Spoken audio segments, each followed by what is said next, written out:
Soy Antonio Domínguez Rodríguez, he sido hermano mayor y ahora estoy aquí en el archivo investigando las cosas porque hay cosas curiosas aquí. Tenemos legajos de 1409, el legado más antiguo que tenemos aquí en la hermandad, ¿no? Y ahora tengo unos legajos aquí encima de 1715, porque quería algo más. La hermandad se constituye aproximadamente sobre 1450.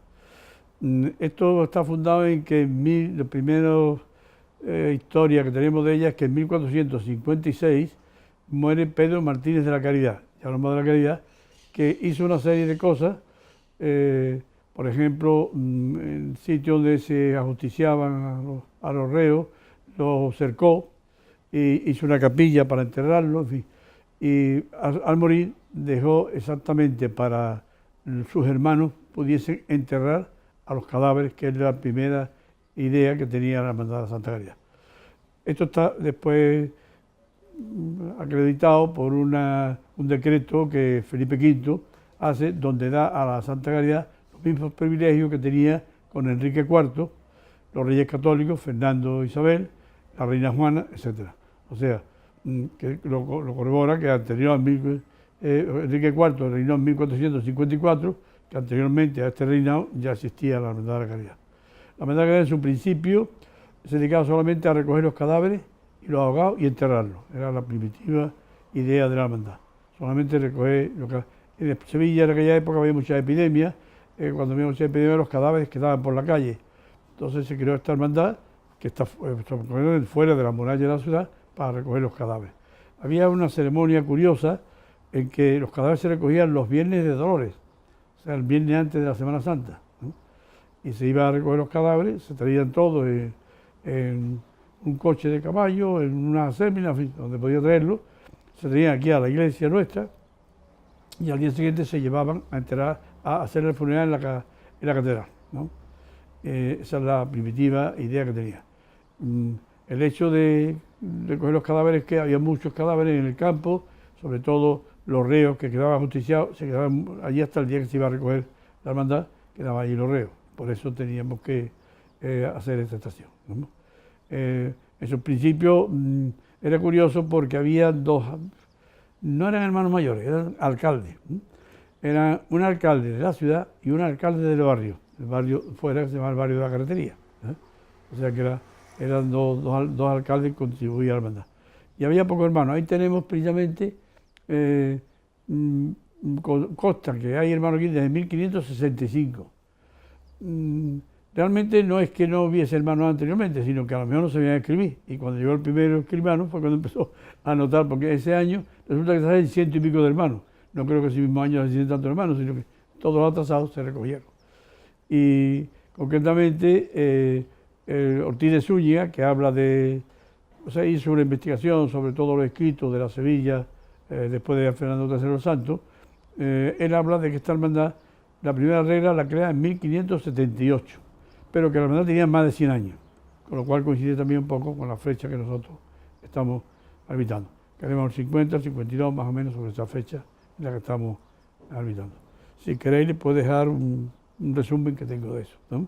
El Miguel de Mañana entra a funcionar la hermandad en el año en diciembre, el 10 de diciembre de 1662. Entra la hermandad. Él escoge, la hermandad tiene varios servicios de los hermanos, y él escoge precisamente conciliario de entierro, es el que acompaña a los cadáveres a los distintos sitios, porque hay una costumbre muy curiosa.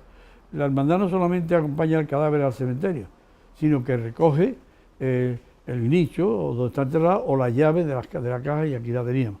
Entonces él acompaña, él es el encargado de acompañar a todos los hermanos fallecidos a la caridad, hermanos o acogidos de la caridad. Y cuando llega aquí, lo que hace es transformar totalmente la hermandad. Es una hermandad a recoger cadáveres y se dedica a recoger los vivos. Entonces él hace, lo primero que hace, pide, había 16 atarazanas, se hicieron aquí, la hicieron los árabes, pero la destrozó Fernando III el Santo cuando entró en Sevilla y la tuvo que rehacer Alfonso X el Sabio. Entonces pide una de las atarazanas, crea una chimenea encendida durante toda la noche, abre el hospicio, que llamó, lo abre a las 7 de la noche y lo cierra a las 8 de la mañana. Entonces, todo el que quería, donde no tenía donde dormir, pues venía a dormir aquí. Y él vio que sí, dormía, pero que algunos no comían. Entonces crea el comedor, que era un comedor para darle de comer. Después ve que algunos venían enfermos. Pregunta y entonces se sabe que es que aquí de los múltiples hospitales que había en Sevilla, ninguno se dedicaba a los moribundos. Entonces él hace un hospicio, o sea, un hospital para los moribundos. Hace primero una enfermería y posteriormente hace otra enfermería a base de ir comprándole o arrendándole naves al rey, porque las naves pertenecían a la Casa Real y se van arrendando al rey, ¿no? Y así va él poco a poco haciendo su hermandad. Llega a tener hasta 500 acogidos, llega a tener aquí una noche, el máximo que tuvo. Claro, veía que se abigarraba y tenía que seguir comprando hasta que compró las 4, no la compró, sino arrendaba las atalazanas.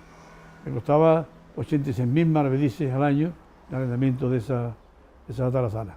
Posteriormente ya, en tiempo de Carlos II, el padre de Venerable Miguel Mañara había dado un dinero al rey y tenía el rey que pagar la renta de ese dinero.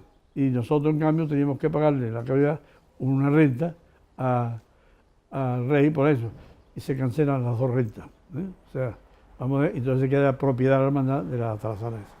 Esa es la medida de Don Miguel, ¿no? Si quieres seguir hablando de Don Miguel, pues hay mucho que hablar, pero vamos, como va a haber otro que hablar de Don Miguel, pues vamos a dejarlo, ¿no? Una cantidad de privilegios enormes, enorme. Por ejemplo, como cosa curiosa, tiene 100.000 años de indulgencia solamente por visitar la caridad, o algún acogido, en la octava y en la epifanía. O sea, 100.000 años de indulgencia, que es una cifra un poco exagerada. Probablemente tiene muchísimas indulgencias plenarias, cuando se va a hacer más una indulgencia plenaria, está acogida a los mismos privilegios que la iglesia de San Juan de Letrán, y esto tiene muchísimos privilegios. Y uno curiosísimo que tengo aquí es que, por ejemplo, las misas de difuntos que se celebran en el altar de esta iglesia, si el difunto ha confesado, tiene indulgencia plenaria. Si no ha confesado y dice el nombre de Jesús contrito, también tiene indulgencia plenaria. Aquí lo dice de una forma más curiosa, no tiene purgatorio, ¿no? Es cosa curiosa, ¿eh? Y tenemos el montón de indulgencias que tenemos, lo tenemos, por si queréis verlo, hay una bula en 1585, si queréis verla. Esto hay que hacerlo en un sitio medio oscuro, porque está doblado toda su vida, ¿eh? Voy a buscar el marco. Todas estas bulas que yo he dicho están aquí registradas. Y aquí tiene la fecha. Sí.